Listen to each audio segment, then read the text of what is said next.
Hello friends, मैं doctor Rimi Shekhawat आपके साथ में। एक बहुत ही असमंजस वाली स्थिति होती है कि जो हमारे पुराने घर में मम्मी पापा नाना नानी दादा दादी कहते हैं कि दाढ़ों में अगर चांदी की भराई हो तो वो ज़्यादा मजबूत होती है, और अभी की जो जनरेशन है उनको हम अक्सर सफ़ेद जो फिलिंग है वो हम करते हैं। तो एक अक्सर एक कन्फ्यूजन होता है कि चांदी ज़्यादा मजबूत है या जो वाइट कलर की फिलिंग है वो ज़्यादा मजबूत है। तो जैसे कि मैंने आपको बताया कि सफ़ेद फिलिंग हमेशा दांतों की सफ़ेदी को मिमिक करती है। तो अगर अपन कॉस्मेटिकली या एस्थेटिकली सोचें तो जो लाइट की और कॉम्पोजिट फिलिंग है वो हमेशा अच्छी होती है। और अगर हम पुराने लोगों पे या जो बहुत एस्टैब्लिश्ड पुराने प्रैक्टिशनर्स हुआ करते थे जो कि चांदी भरा करते थे, तो चांदी एक थोड़ा सा रुआब का भी प्रतीक होता था और चांदी मजबूती का भी प्रतीक होता था। तो कहते थे कि वो ज़्यादा स्टेबल है। पर अब मैं आपको बताऊंगी दोनों में क्या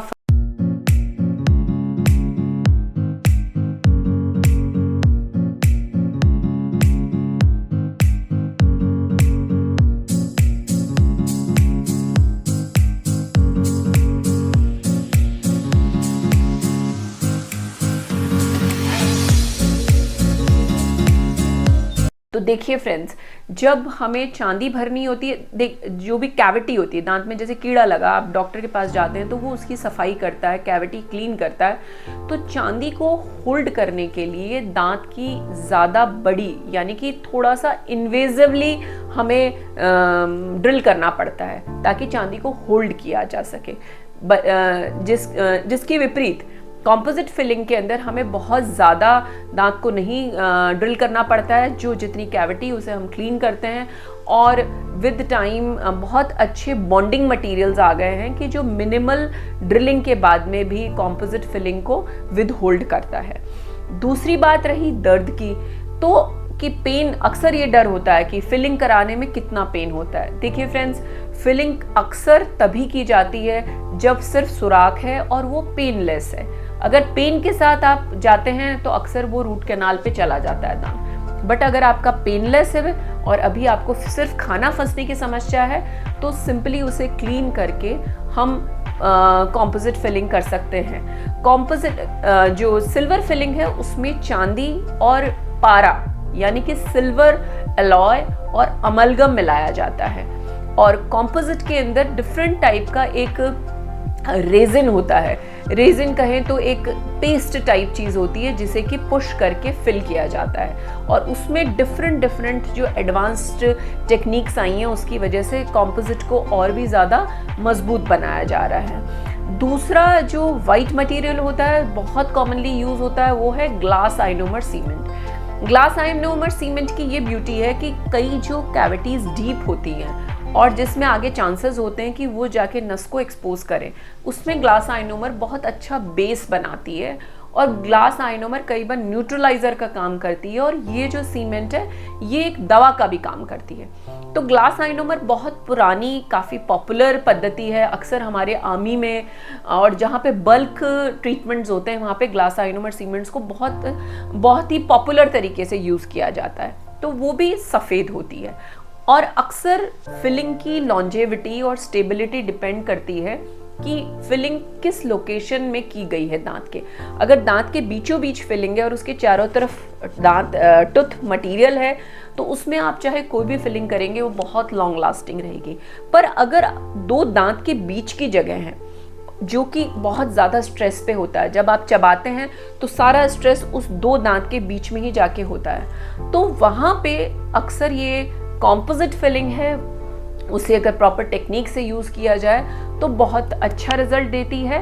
हाँ, चांदी की बहुत अच्छी मजबूती है, बट अगर अपन वैसे सोचें तो देखने में चांदी अच्छी नहीं लगती। आपने जैसे ब्रॉड स्माइल करी तो आपके मुंह में चमकता हुआ सा कालापन दिखता है, क्योंकि चांदी टाइम के साथ में काली हो जाती है। और जैसे आपको मैंने पूछा दर्द की बात, तो कॉम्पोजिट फिलिंग में बिल्कुल भी दर्द नहीं होता है, क्योंकि अक्सर वो मिनिमली ड्रिलिंग होती है। तो जहाँ पे छेद है वहीं पे हमने फिलिंग कर दी। हाँ, क्योंकि चांदी के अंदर जब हम पूरा साफ करते हैं और बड़ा ड्रिलिंग होता है तो वहाँ पे चांसेस होते हैं कई बार पल्प के एक्सपोज होने के, और कई बार फिलिंग होने के बाद में दांत में दर्द होने लगता है। तो पेन का तो ये रहा। अब रही बात, कल को अगर फ्रैक्चर हो जाती है या फिलिंग निकल जाती है तो उसमें क्या होता है। तो चांदी के अंदर अगर फिलिंग ब्रेक हो गई तो हमें पूरी फिलिंग हटा के ही उसको भरना होता है, पर कॉम्पोजिट के अंदर या ग्लास आइनोमर में अगर फिलिंग फ्रैक्चर हो गई तो हम उसे रिपेयर कर सकते हैं। यानी कॉम्पोजिट फिलिंग में जितनी फिलिंग पड़ी है उसके बाद में जो हमें उसको एड ऑन करके हम उसे फिल कर सकते हैं, उसमें फिर से हमें ड्रिल करने की ज़रूरत नहीं है। थर्ड थिंग ये आती है कि फिलिंग जो है वो हमारे लिए कितनी एक्सपेंसिव है। देखिए, दोनों ही फिलिंग्स ऑलमोस्ट बराबर सी ही चार्ज होती है, 19-20, क्योंकि कॉम्पोजिट फिलिंग में लाइट क्योर यूज़ होते हैं, वो जो गन्स हैं वो थोड़ी एक्सपेंसिव होती है, तो कॉम्पोजिट फिलिंग्स अपन ये मान के चलते हैं कि थोड़ा सा हमारे लिए एक्सपेंसिव है। तो अगर हम माने कि अगर लॉन्ग लास्टिंग अगर है तो definitely with the advance treatments, with the modern ages, हम कभी भी नहीं चाहेंगे कि हमारे दांतों में चांदी भरी हुई दिखे। जैसे सेरामिक आज पॉपुलर हुआ है, निकल क्रोम आज एब्सोलीट हो गया, वैसे ही चांदी भी ऑब्सोलीट होती जा रही है। और जहाँ तक रही ये एलॉय की बात, तो अमलगम हम अगर अपने मुंह में लगाते हैं और अगर वो कहीं से लीक होता है तो अक्सर वो भी इन द लॉन्ग रन हमारे लिए थोड़ा सा हानिकारक होता है। बात आती है अक्सर कि कई बार हमने देखा है कि फिलिंग होने के बाद में भी सेकेंडरी कैविटी बन जाती है, या इसको माइक्रो लीकेज कहते हैं। ये तुरंत नहीं होता है, कई सालों बाद में होता है। और ये माइक्रो लीकेज जो होता है ये कभी भी सिल्वर या कॉम्पोजिट पे नहीं निर्भर करता है, ये टोटली डिपेंड करता है कि आपका डॉक्टर कितना qualified and skilled and experienced है जो फिलिंग कर रहा है। अगर कुछ गैप्स रह जाते हैं, अगर कुछ जगह रह जाती है तो वो समय के साथ में खुल जाती है, और उस कंडीशन में सेकेंडरी कैविटी होने के चांसेस हो जाते हैं, माइक्रो लीकेज होने के चांसेस हो जाते हैं, और सेंसिटिविटी होने के चांसेस हो जाते हैं। तो ये आज की मेरी पूरी आपकी चर्चा जो थी वो सिल्वर और कॉम्पोजिट के विषय में थी। मैं उम्मीद करती हूँ कि आपको पूरा अच्छी तरीके से आपके जो भी डाउट्स हैं वो क्लियर हुए होंगे।